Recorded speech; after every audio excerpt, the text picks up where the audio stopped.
18 पुराणों में से एक गरुड़ महापुराण अपना एक विशेष महत्व रखता है, क्योंकि इसके देव स्वयं भगवान विष्णु माने जाते हैं। इसलिए इसे वैष्णव पुराण भी कहा जाता है। इस पुराण में मुख्य तौर पर मृत्यु से जुड़े कई रहस्यों के बारे में पता चलता है। आइए जानते हैं उन रहस्यों के बारे में। गरुड़ पुराण में भगवान विष्णु जी की भक्ति का विस्तार में वर्णन मिलता है। विष्णु जी के 24 अवतारों का वर्णन मिलता है। इसके अलावा इसमें सभी देवताओं और शक्तियों के बारे में उल्लेख मिलता है। गरुड़ पुराण में 19,000 श्लोक कहे जाते हैं, किंतु वर्तमान समय में कुल 7,000 श्लोक ही उपलब्ध हैं। इस पुराण को 2 भागों में रखकर देखना चाहिए। पहले भाग में विष्णु भक्ति और उपासना की विधियों का उल्लेख है तथा मृत्यु के उपरांत गरुड़ पुराण के श्रवण का प्रावधान है। दूसरे भाग में नरक में विभिन्न नरकों में जीव के पड़ने का वृतांत है। पृथ्वी पर 4 प्रकार की आत्माएं पाई जाती हैं। कुछ व्यक्ति ऐसे होते हैं जो अच्छाई और बुराई के भाव से परे होते हैं। ऐसी आत्माओं को पुनः जन्म लेने की आवश्यकता नहीं होती। इसी तरह कुछ ऐसे व्यक्ति होते हैं जो अच्छाई और बुराई के प्रति समतुल्य होते हैं, यानी दोनों को समान भाव से देखते हैं। वे भी इस जन्म मृत्यु के बंधनों से मुक्त होते हैं। लेकिन तीसरी तरह के लोग ऐसे होते हैं जो साधारण प्रकार के होते हैं, जिनमें अच्छाई भी होती है और बुराई भी होती है। दोनों का मिश्रण होता है। उनका व्यक्तित्व ऐसे साधारण प्रकार के लोग अपनी मृत्यु के बाद तत्काल ही किसी न किसी गर्भ को धारण कर लेते हैं। सजाएं और यातनाएं। अक्सर लोगों के दिलों और दिमाग में पहला सवाल आता है कि मृत्यु के बाद क्या होता है। इसे भी 3 अवस्था में विभक्त किया गया है।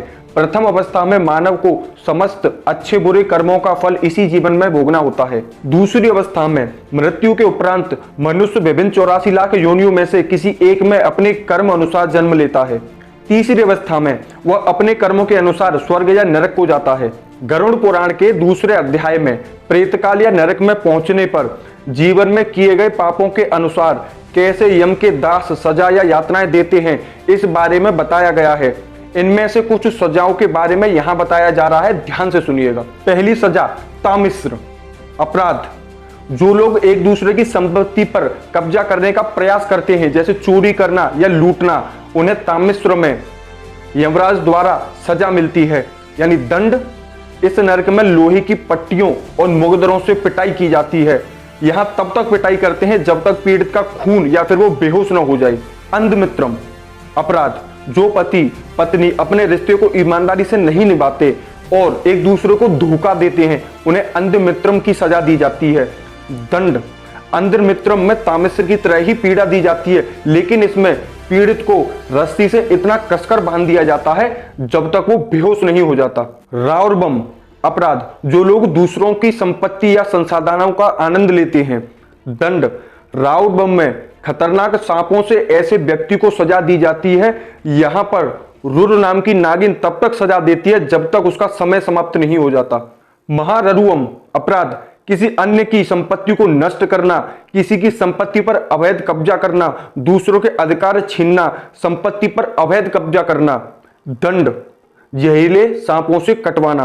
कुंभीपाकम अपराध। मजा लेने के लिए जानवरों की हत्या करना। दंड।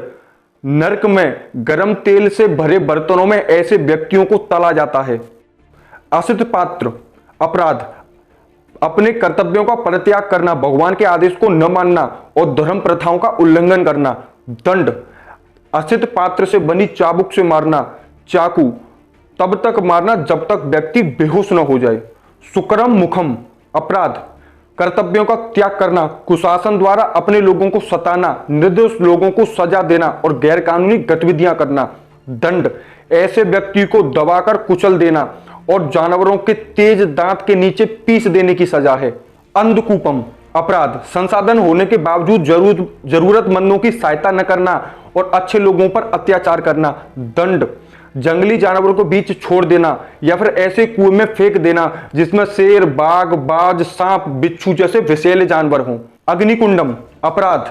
बलपूर्वक अन्य की संपत्ति चोरी करना, सोने और जवाहरात की चोरी करना और अनुचित फायदा उठाना। दंड। ऐसे व्यक्तियों को डंडे से हाथ पैर बांधकर आग पर भूना जाता है। संदेश। गरुड़ पुराण की समस्त कथाओं और उपदेशों का सार यह है कि हमें आसक्ति का त्याग करके वैराग्य की ओर प्रवृत्त हो जाना चाहिए तथा सांसारिक बंधनों से मुक्त होने के लिए एकमात्र परमात्मा की शरण में जाना चाहिए। अगर वीडियो अच्छी लगी हो तो मेरी वीडियो को लाइक करें, कमेंट करें, शेयर करें। अगर आप मेरे चैनल पर नए हैं तो मेरे चैनल को सब्सक्राइब करें।